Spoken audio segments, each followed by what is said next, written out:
Every crime is a wound on the world. We're here to dissect it, layer by layer, to find the truth buried within. This is Anatomy of Crime.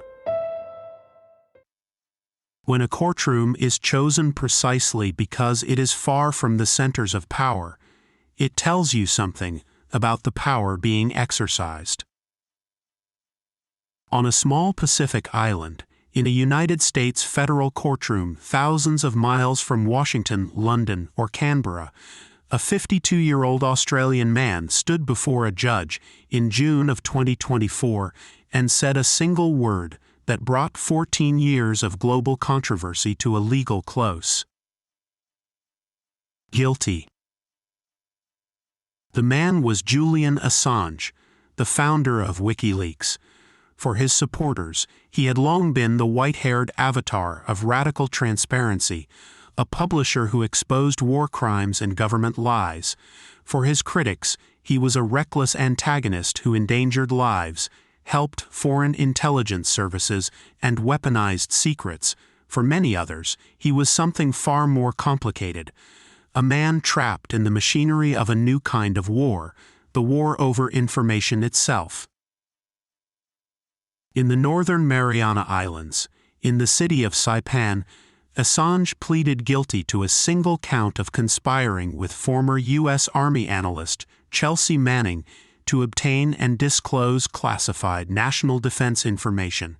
He received a sentence of time served, about 5 years in a British prison, and was allowed to fly home to Australia.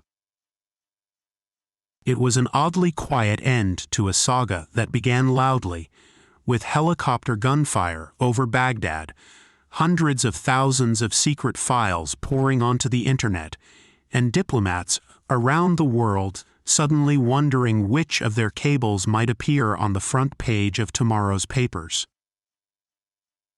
The story of Julian Assange is often flattened into a simple moral: hero or villain, journalist or spy.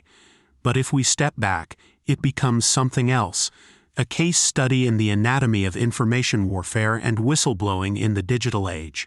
It's a story about how secrets are made and unmade, how states respond when the archive itself becomes porous, and how one man's crusade collided with the interests of some of the most powerful governments on Earth. In this episode of Anatomy of Crime, we're not dissecting a murder scene or a bank heist. Instead, we're laying out the forensic map of a sprawling, non-violent crime story. Alleged espionage, computer intrusion, bail jumping, and the contested boundary between national security and the public's right to know. We'll trace Julian Assange's path from teenage hacker to global lightning rod. We'll walk through the mechanics of WikiLeaks, the Manning leaks, the collateral murder video, the Afghan and Iraq war logs, and the 250,000 diplomatic cables, known as Cablegate. We'll examine the Swedish sexual assault allegations that reshaped the legal terrain around him, the years of self-imposed confinement in the Ecuadorian embassy, and his later role in publishing hacked emails during the 2016 U.S. election. We'll go inside the legal war, the 18-count U.S. indictment under the Espionage Act, the extradition battles in British courts, the warnings from UN officials and medical experts about his treatment, and the eventual plea deal that freed him but left a lasting question hanging over journalism in the 21st century. Most importantly, we'll ask what this saga tells us about the anatomy of information warfare.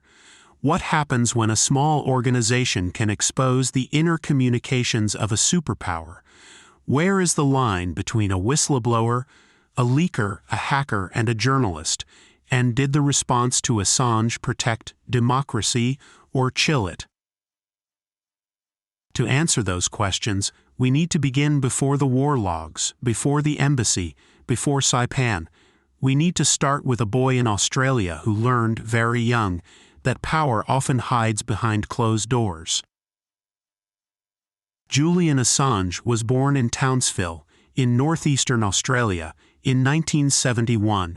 His childhood was unsettled, marked by frequent moves and a patchwork of schools. Biographers and interviews describe a life lived largely on the margins, small towns, short rentals, and, at times, communal or alternative living arrangements. That restless geography would become part of his mythology, an early lesson that institutions are temporary and that the people who run them often cannot be trusted. By his teens, Assange's curiosity had found a focus in computers. Under the alias Mendix, he joined a loose-knit group of Australian hackers known as the International Subversives. They probed the networks of companies and government agencies around the world at a time when computer security was still in its adolescence. In 1991, Australian authorities tracked the group down. Assange was charged with dozens of counts related to unauthorized access to computer systems. He eventually pleaded guilty to 24 charges, but avoided prison, receiving fines and a good behavior bond. The figure that emerges from these early years is not yet the publisher being feted and condemned on the world stage, but a hybrid, part idealistic activist, part outlaw tinkerer, fascinated by the idea that a determined individual could reach directly into the closed systems of powerful institutions. Those instincts, reshaped by the rise of the Internet, would eventually crystallize into WikiLeaks. By the mid-2000s, the landscape of secrets had changed. Governments and corporations now stored vast archives of internal documents in digital form. The same transformation that made it easier for bureaucrats to search their own systems also made it easier, in principle, for an insider or an intruder to copy entire databases onto a portable drive in minutes. In 2006, Julian Assange and a small group of collaborators launched WikiLeaks, registering the website and building a secure submission system designed to accept documents from anonymous sources around the world. On its own site, WikiLeaks later described itself as a multi-jurisdictional public service aimed at protecting whistleblowers, journalists, and activists who had sensitive materials to communicate to the public. The idea was to blend cryptographic tools, distributed servers, and a radical publishing philosophy. Verify documents, then publish them as completely as possible, with minimal redaction, so that anyone could review the raw evidence rather than relying solely on a journalist's summary. In its early years, WikiLeaks targeted corruption and abuse far from Washington. In 2007, it posted a leaked report by the private firm Kroll, detailing alleged corruption by former Kenyan President Daniel Arap Moi and his associates. The Kenyan government had kept the report secret. Its sudden appearance online caused a political storm, and, at least in Assange's telling, helped shape the results of the 2007 Kenyan election. The organization went on to publish a report on extrajudicial killings by Kenyan police, confidential internal documents from the collapsed Icelandic bank Kaupthing, revealing massive insider loans, and a trove of pager messages from the day of the September 11th attacks, offering an eerie minute-by-minute window into official and private communications. These releases mattered in their own right, but they were also prototypes. They tested the machinery, how to receive data securely, check authenticity, work with mainstream media partners, and withstand legal and political pressure. They also revealed tension in WikiLeaks' approach. Supporters praised its willingness to publish documents that traditional outlets might shy away from. Critics argued that dumping large caches of material with little redaction risked violating privacy and harming low-level individuals who were not themselves wrongdoers. Then, At the end of 2009, a young intelligence analyst named Chelsea Manning logged into a secure military network in Iraq and found herself staring at the raw material of two wars. Manning, then a 22-year-old U.S. Army private, was stationed as an intelligence analyst with access to SIPRNet, a classified network carrying reports and cables from the battlefields of Iraq and Afghanistan and from U.S. embassies worldwide.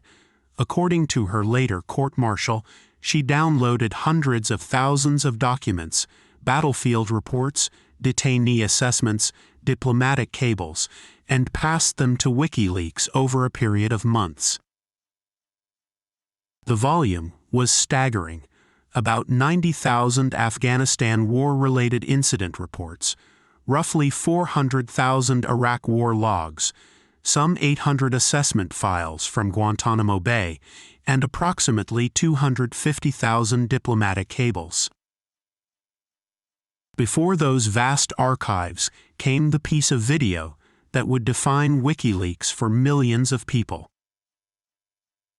On July 12, 2007, in eastern Baghdad, a U.S. Apache helicopter opened fire on a group of men in a street below, killing at least a dozen people, including two Reuters employees, photographer Namir Noor Eldin and driver Saeed Chama.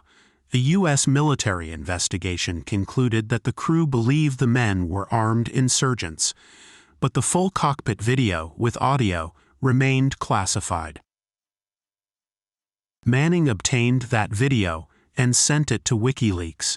In April 2010, the site released it under the title Collateral Murder, accompanied by edited and full versions and a commentary framing it as evidence of a war crime. The audio captured the crew's radio chatter, references to engaging targets, a request to fire again as a wounded man crawled away, seeming laughter. Supporters of WikiLeaks saw the video as proof that the public had been shielded from the reality of modern warfare, grainy black and white images exposing a casual attitude toward lethal force and civilian life. U.S. officials replied that the video was misleading, stripped of context, and that the soldiers believed they were under threat in a battlefield environment.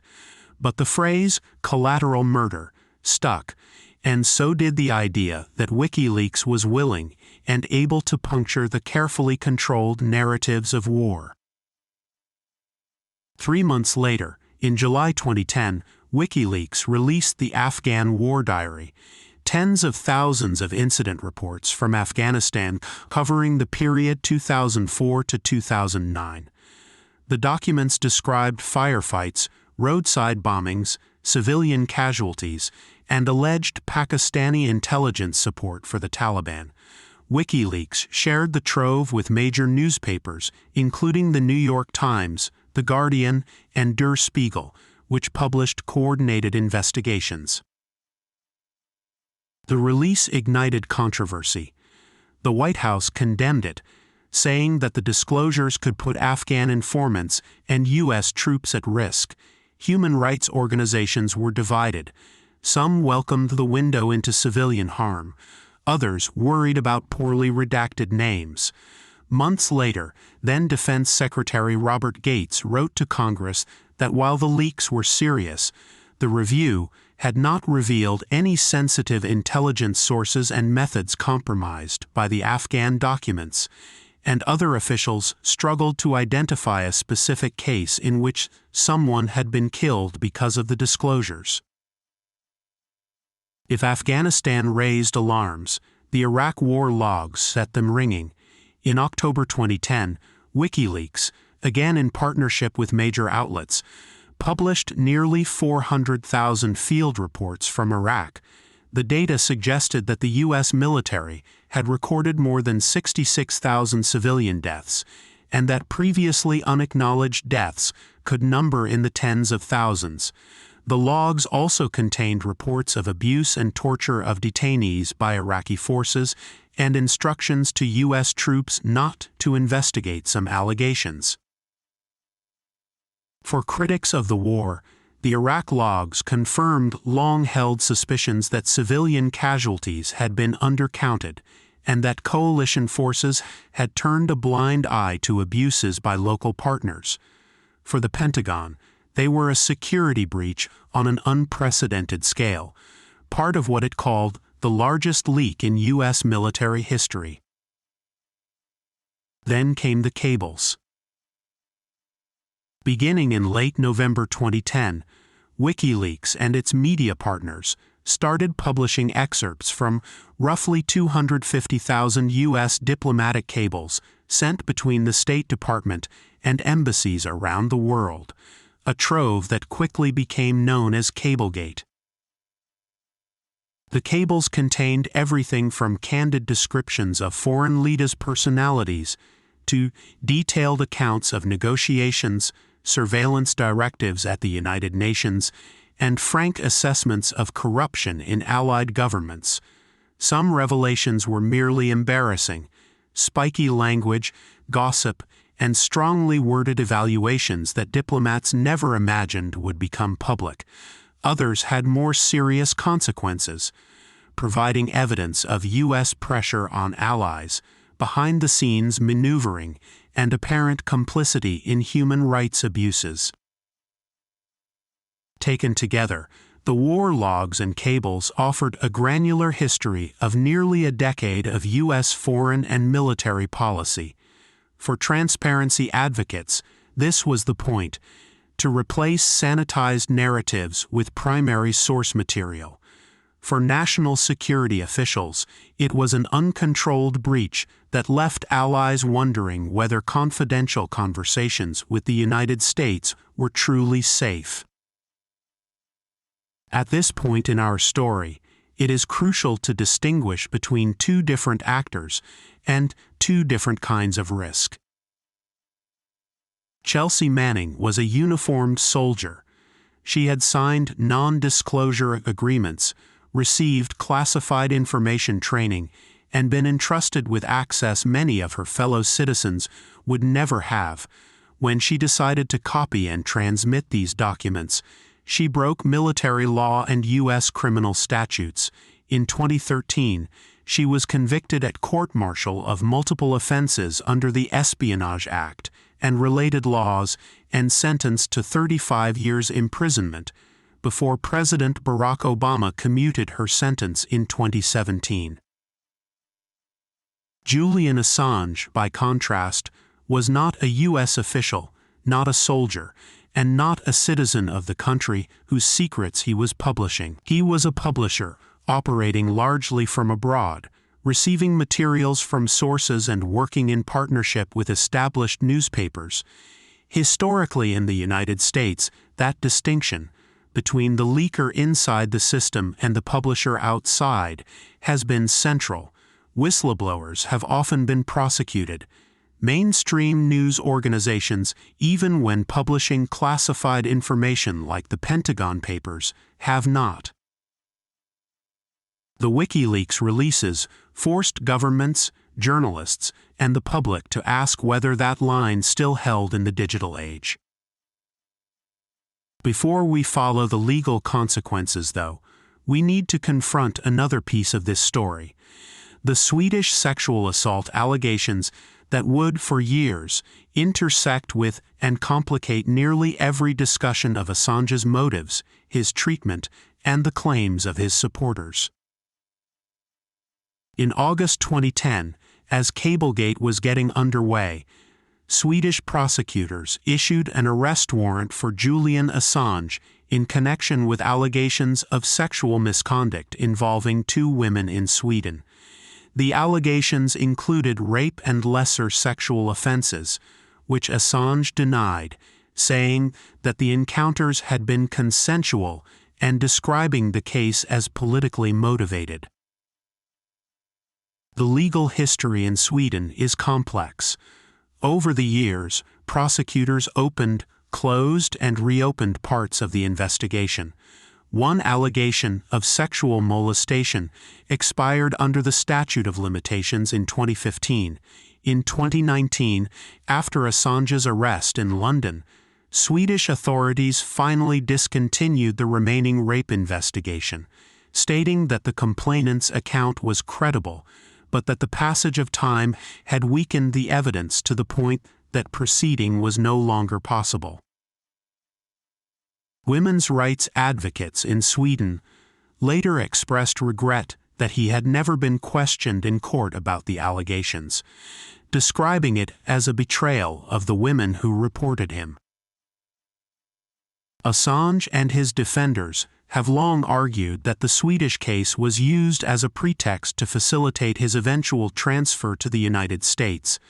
Opponents respond that this framing minimizes or erases the claims of the women involved, and that multiple legal systems, including Sweden's, have their own obligations to investigate alleged sexual violence.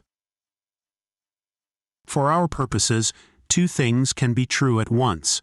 First, the Swedish allegations were serious and deserved scrutiny in their own right, apart from any geopolitical context. Second, they immediately altered the chessboard on which the US, the UK, Sweden, and Assange himself were now playing. In December 2010, Assange surrendered to police in London after Sweden issued a European arrest warrant. He was jailed briefly, then released on bail, while he fought extradition to Sweden through the British courts. In 2012, after the UK Supreme Court rejected his final appeal, he was out of options within the standard legal framework. Assange then did something that transformed his case from an ordinary extradition battle into a diplomatic standoff. He walked into the Embassy of Ecuador in London and requested asylum.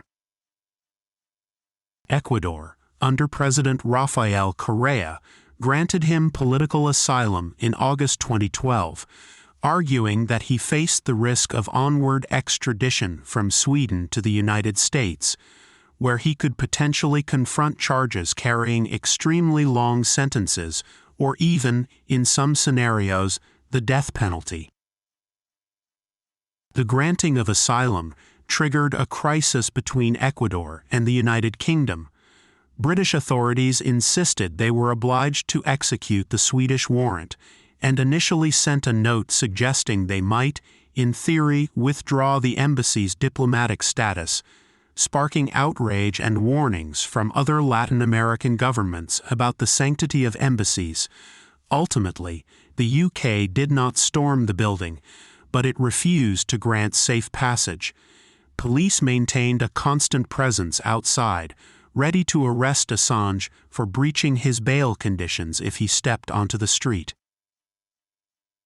And so, a man at the center of a global debate about transparency moved into a small suite of rooms behind Harrods department store and stayed there for nearly 7 years. Life inside the Ecuadorian embassy was, by all accounts, claustrophobic. Assange worked, gave interviews, argued with diplomats, hosted visitors ranging from journalists to celebrities, and increasingly, according to some staff, clashed with his hosts over his behavior and over WikiLeaks' continuing publications. In 2015, a UN working group on arbitrary detention issued an opinion describing Assange as being arbitrarily deprived of liberty by Sweden and the UK, and calling for his freedom of movement and compensation. British and Swedish governments rejected the opinion, but for Assange's supporters, it became a key point of reference. Later, the UN Special Rapporteur on Torture, Nils Melzer, visited Assange after his eventual arrest and said that his treatment over the years amounted to psychological torture, a diagnosis echoed by groups of medical doctors who warned, in letters published in The Lancet, about ongoing torture and medical neglect. The UK government rejected these characterizations, but they underscore how deeply the case had moved from a simple question of extradition into a human rights dispute. For years, Assange's asylum seemed indefinite. Then the geopolitical wind shifted. In 2017, a new president took office in Ecuador. Lenin Moreno, who distanced himself from Korea's leftist politics and signaled less enthusiasm for hosting Assange indefinitely. Ecuador at times cut off Assange's internet access, citing concerns that WikiLeaks activity, such as publishing documents related to the 2016 U.S. election, was interfering in the affairs of other states. Around the same time in the United States, the Trump administration's Justice Department made clear that it was aggressively targeting leakers. In April 2017, Attorney General Jeff Sessions called Assange's arrest a priority, and media reports indicated that prosecutors were actively exploring charges against him. But before we move to indictments and extradition, we need to look at one of the most contentious chapters in the WikiLeaks saga, its role in publishing hacked emails from the Democratic National Committee and other targets during the 2016 U.S. presidential campaign. In July 2016, days before the Democratic National Convention, WikiLeaks released nearly 20,000 emails from Democratic National Committee officials. The messages revealed, among other things, internal discussions that appeared to favor Hillary Clinton over Bernie Sanders during the primary process, sparking outrage among Sanders' supporters and leading to the resignation of the DNC chair. Cybersecurity firms and later U.S. intelligence agencies concluded with high confidence that Russian military intelligence, the GRU, had hacked the DNC and other Democratic targets, and that personas like Guccifer 2.0 were fronts used to funnel stolen material to WikiLeaks. An indictment later charged GRU officers with hacking the DNC and coordinating with WikiLeaks about the timing and impact of releases. Assange insisted that his source was not the Russian government or a state actor, and Russia denied involvement. But whatever the precise chain of custody, the effect was clear. Internal democratic communications, obtained by foreign hackers, were laundered through WikiLeaks to influence a U.S. election. This was information warfare, in a very literal sense.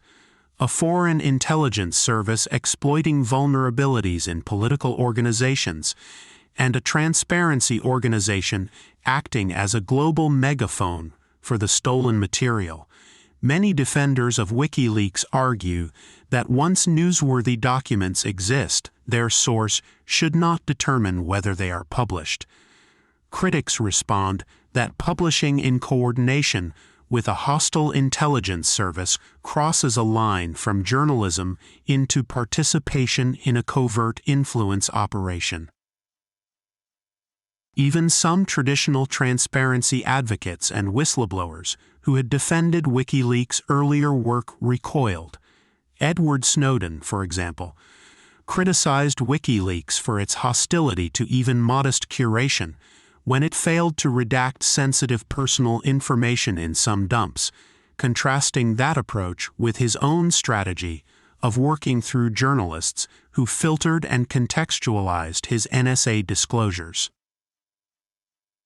By 2016 then, Julian Assange stood at the center of at least 3 overlapping narratives.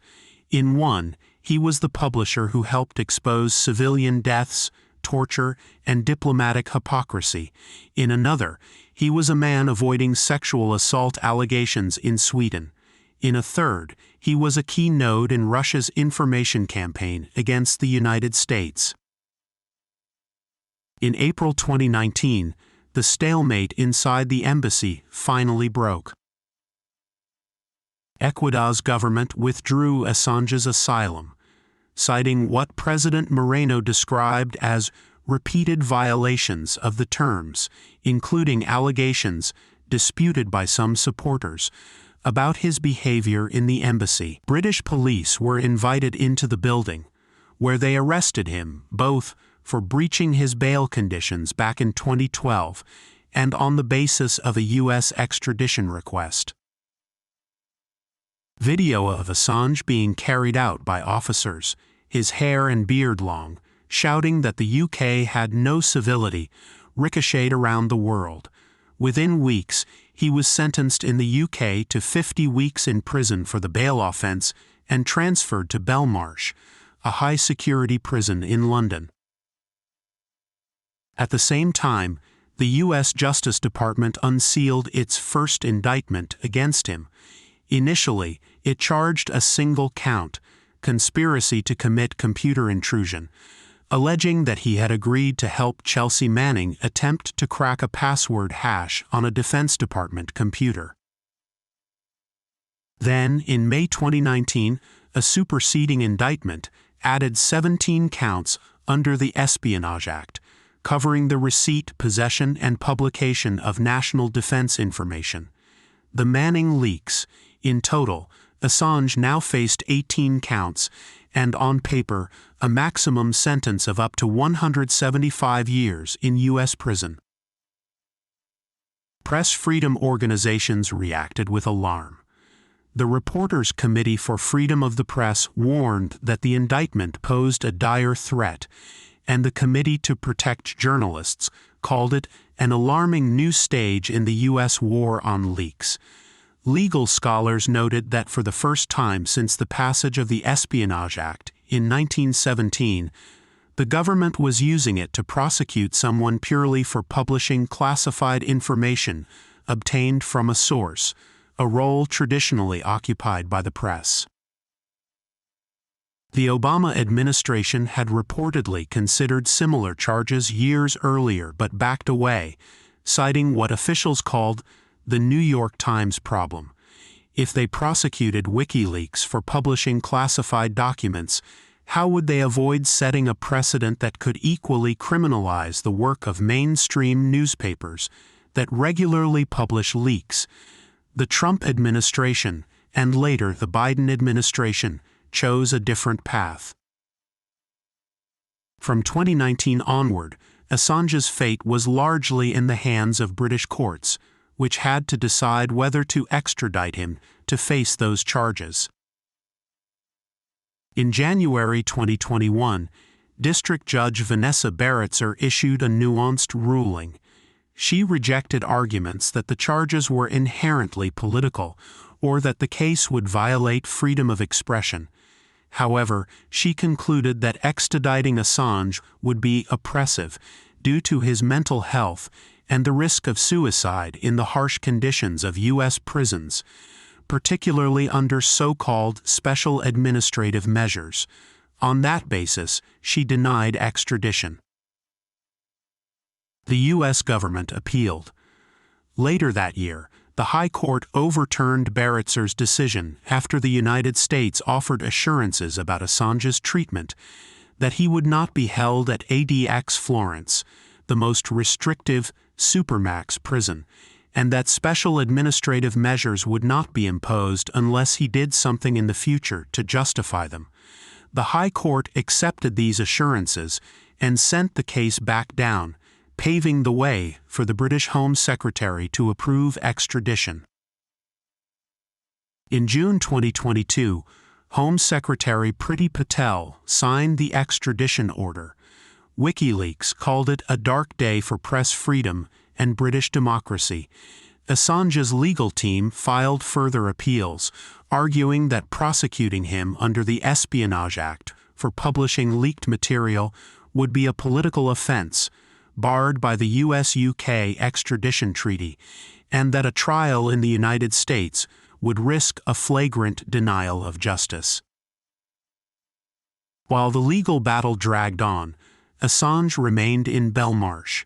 Reports from his lawyers, family, and medical experts painted a grim picture: depression, physical health problems, and what doctors writing in The Lancet described as the effects of prolonged psychological torture and medical neglect. UN Special Rapporteur Nils Melzer repeatedly warned that his life might be at risk if the situation continued. The UK government maintained that he was receiving appropriate care and that his detention followed judicial decisions. Meanwhile, the Swedish investigation had been definitively closed in 2019, leaving unresolved feelings on all sides. Swedish prosecutors said they found the complainant's account credible but could not proceed. Women's groups called the outcome a chapter of shame and betrayal. For Assange's supporters, the closure reinforced their belief that the original warrant had been entangled with geopolitical pressures. To complicate things further, reports emerged, later echoed in legal filings and investigative journalism, that during his embassy years, the CIA had allegedly considered aggressive actions against Assange, including surveillance campaigns and, according to some accounts, even discussions of kidnapping. In Spain, a case has moved forward against the head of a security company, accused of spying on Assange inside the embassy and funneling information to U.S. intelligence. In the United States, a lawsuit by journalists and lawyers who visited him there was dismissed after a judge accepted the CIA's invocation of the state secrets privilege. By 2024, the conflict had hardened into a kind of trench warfare. Press freedom groups and many human rights organizations were calling for the charges to be dropped. U.S. national security officials insisted that the case was not about journalism, but about the reckless publication of unredacted classified information that, they argued, had put human sources at grave risk. The British courts added another twist. In March 2024, High Court judges ruled that Assange could not be extradited unless the United States provided clear assurances that he would not face the death penalty and that, despite being a non-citizen, he would be allowed to rely on First Amendment free speech protections. Those assurances became the leverage point for a quiet shift. Within months, the U.S. and Assange's legal team reached a deal. Under the plea agreement, Assange would be transported not to Virginia or New York, but to Saipan, in the Northern Mariana Islands, a U.S. jurisdiction geographically close to Australia. There, he would plead guilty to a single felony count of conspiring with Chelsea Manning to obtain and disclose national defense information. He would receive a sentence of 62 months, time already served in the UK, and, crucially, he could leave immediately for Australia. So we return to that small courtroom on an island in the Pacific, where Julian Assange answered the judge's questions, acknowledged that he had encouraged Manning and received the documents knowing they were classified, and accepted the legal label that his supporters had spent years trying to avoid, a felony conviction under the Espionage Act. Outside the courtroom, reactions were divided. In Australia and among Assange's family and supporters, there was relief tinged with anger that it had taken so long. Some press freedom advocates called his release a victory, noting that he would not spend the rest of his life in a U.S. prison. Others warned that the plea itself was dangerous. It cemented in law the idea that basic acts of national security journalism, receiving, storing, and publishing classified information in the public interest, could be treated as espionage. Swedish women's groups used the moment to remind the world that, amid the drama of espionage and extradition, the women who had come forward in 2010 had never seen a courtroom test of their allegations. Their statement was a stark counterpoint. While the world debated press freedom and state secrecy, a different kind of justice had quietly slipped away. So what do we make of this saga, if we strip away the slogans and the personality cults, and look, as this show tries to, at the anatomy underneath? First, the anatomy of whistleblowing itself changed. In the classic model, the one Daniel Ellsberg embodied with the Pentagon Papers, a whistleblower copies thousands of pages of documents, often at great personal risk, and provides them to a journalist or newspaper. The media outlet spends months vetting, redacting, and contextualizing the material before publishing a curated set of stories. The whistleblower may face prosecution, the publisher generally does not. Chelsea Manning's leak to WikiLeaks was that model, scaled up by several orders of magnitude. Instead of thousands of pages, it was hundreds of thousands of digital records. Instead of a slow drip over years, there was a cascade in a matter of months. And instead of a single newspaper, there was a hybrid entity, WikiLeaks, which saw itself as both source platform and publisher, working with established outlets but ultimately retaining control over its own releases. This scale magnified everything, the potential for public oversight, but also the potential for harm.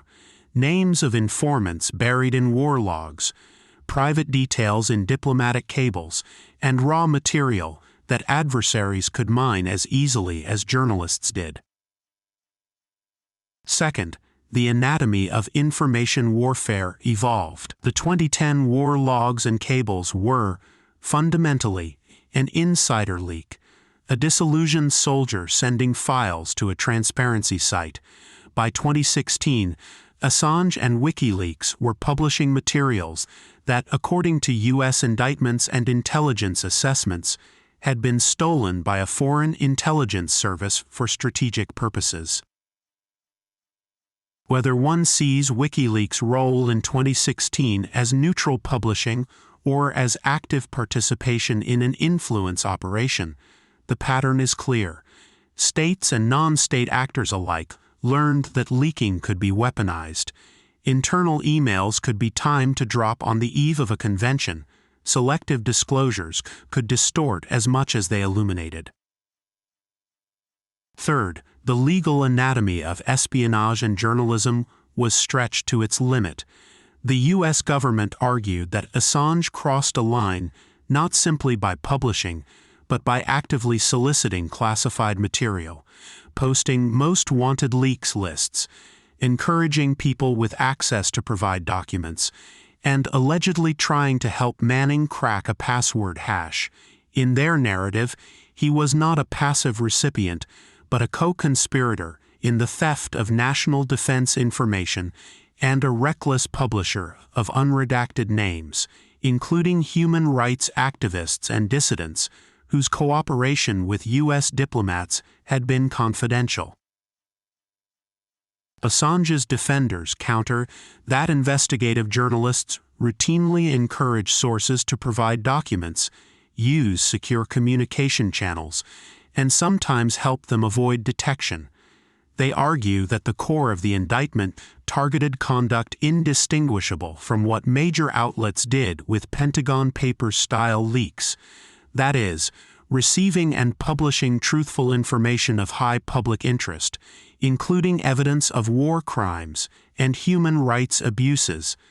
The Council of Europe's Legal Affairs Committee eventually concluded that his detention and prosecution had a chilling effect on journalism, warning that punishing him for engaging in acts of journalism would foster self-censorship and erode democratic oversight. Fourth, the anatomy of state response revealed a disquieting asymmetry.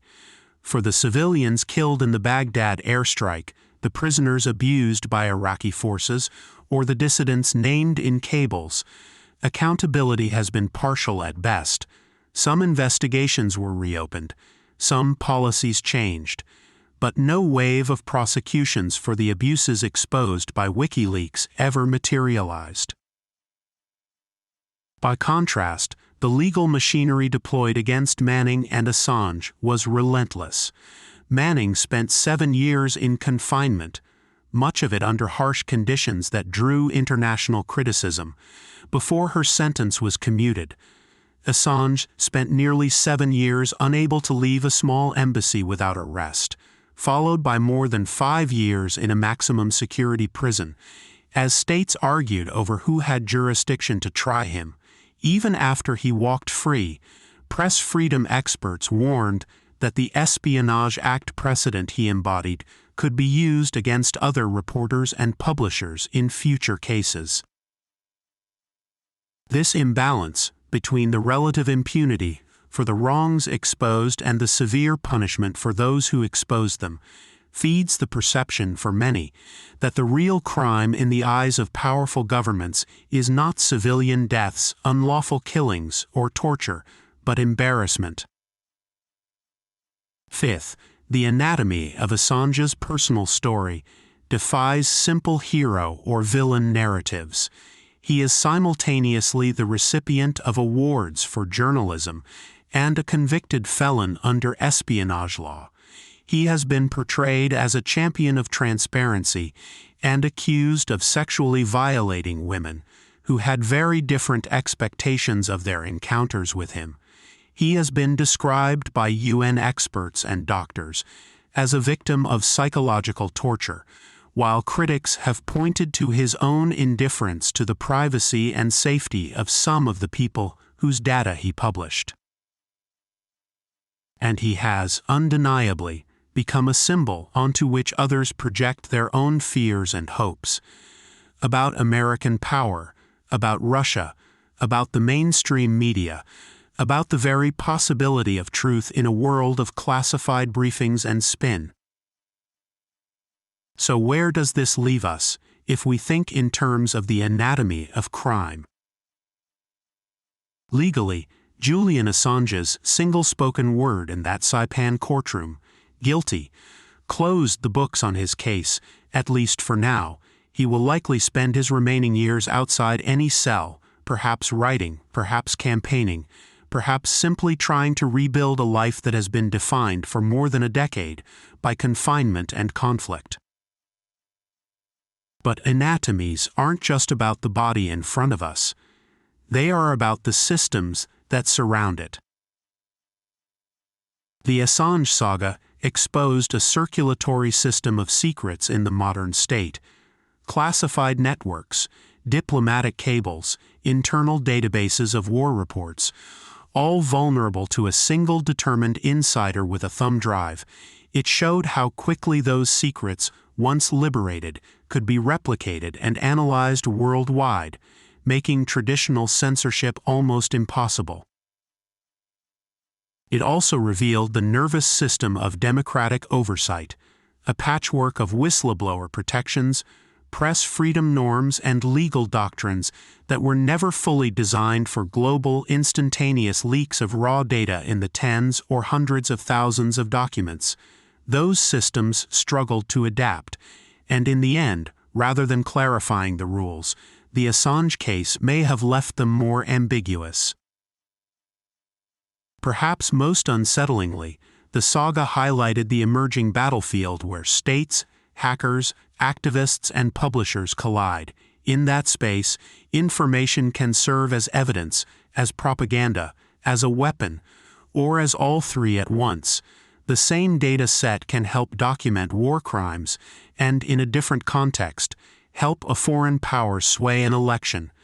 The same tools that protect genuine whistleblowers can be used by intelligence services to launder stolen secrets into the public sphere.